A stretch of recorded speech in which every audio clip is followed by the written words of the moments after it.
Assalamualaikum anak-anak. Kembali lagi bersama Ustadz dalam mata pelajaran fikih dengan materi periodisasi perkembangan ilmu fikih, literasi materi fikih kelas 10 Madrasah Aliyah. Baik anak-anak, sebelum memulai pelajaran kita berdoa bersama. Bismillahirrahmanirrahim. Raditu billahi rabba wa bil islami dina wa bi Muhammadin sallallahu alaihi wasallam nabiyyan wa rasula. Rabbana zidna ilma warzuqna fahma wa amalan salihah. Walhamdulillahi rabbil alamin.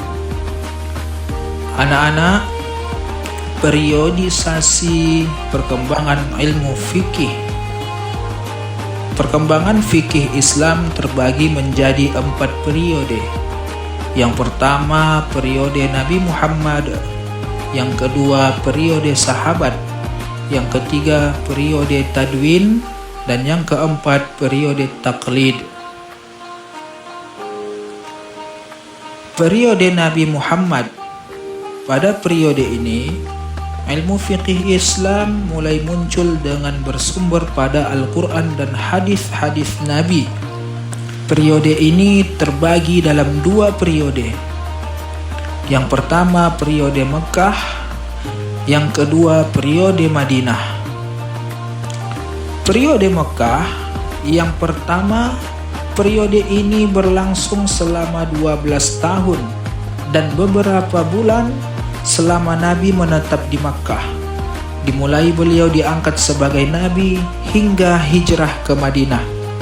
Yang kedua, belum banyak hukum fikih karena Nabi mencurahkan tauhid kepada umat Islam yang ketika itu masih sedikit dan belum kuat berdaulat. B. Periode Madinah. Periode ini berlangsung setelah Nabi hijrah ke Madinah dan menetap di sana selama 10 tahun hingga beliau wafat.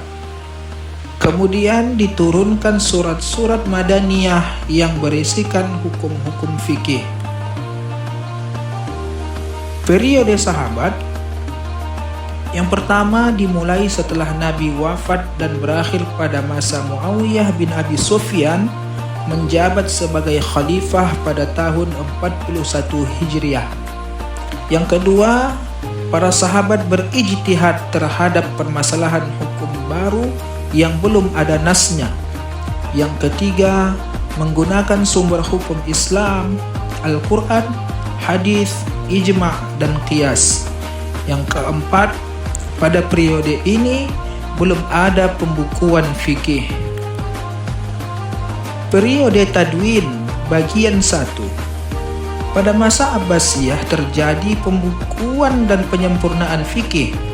Dimulai dari pertengahan abad kedua Hijriah sampai pertengahan abad keempat, muncul usaha-usaha pembukuan hadis, athar sahabat, dan fatwa-fatwa tabi'in dalam bidang fikih, tafsir, usul fikih, dan sebagainya.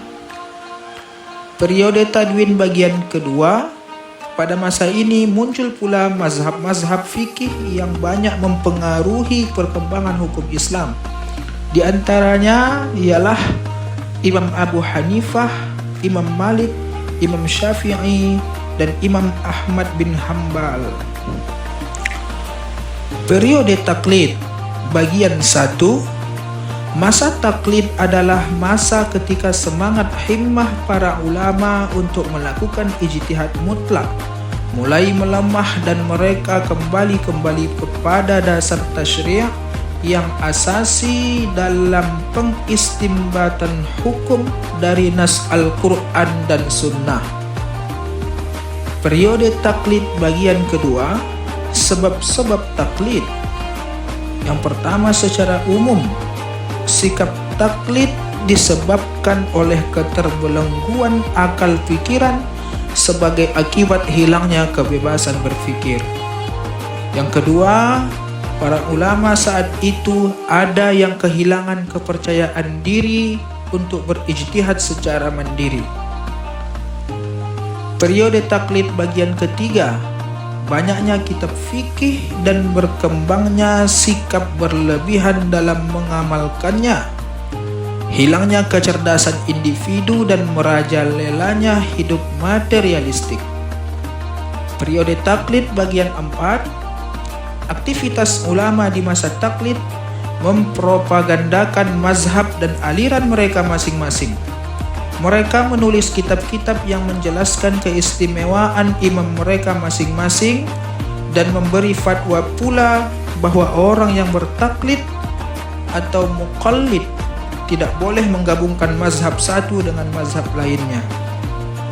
Periode taklid yang kelima. Pada masa ini, kitab-kitab para ulama mazhab dapat dikategorikan dalam 3 kelompok, yaitu matan, syarah, dan hasyiah.